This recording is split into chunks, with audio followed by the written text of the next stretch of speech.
mga kabarya, mga kacoins. Nandito na naman po ang iyong lingkod, ang Yeboy Coins TV. Yan.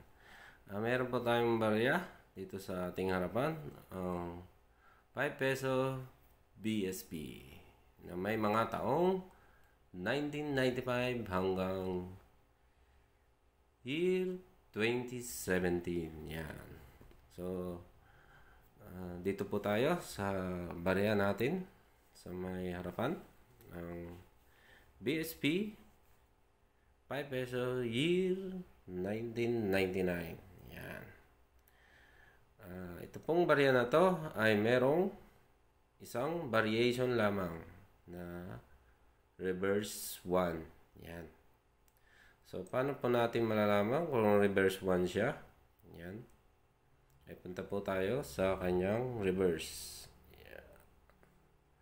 So, ito po ang uri ng reverse 1. Yan. Yung kanyang yan. Cogwheel.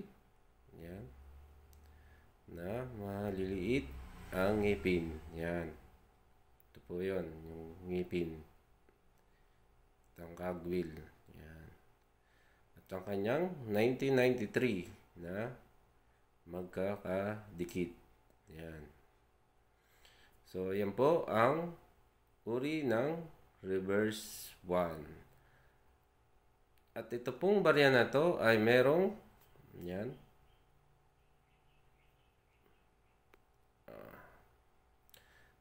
2% ayon sa numista.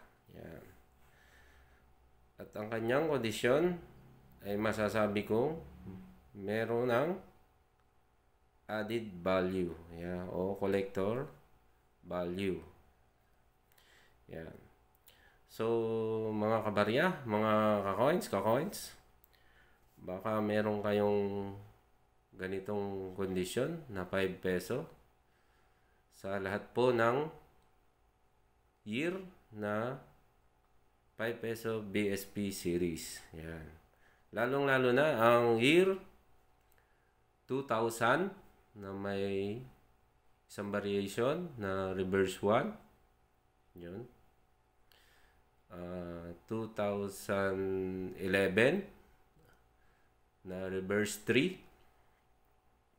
And then 2015 na reverse 2. Yan. At 16 at 17. Yan. Na reverse 3. Yan. Na ganito po ang kondisyon.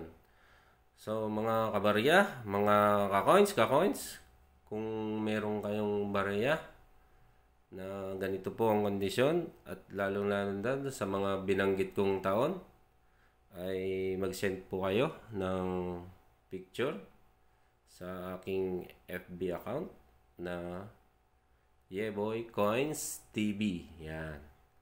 So, mga kabarya, mga kacoins, hanggang dito na lang po. Maraming salamat po.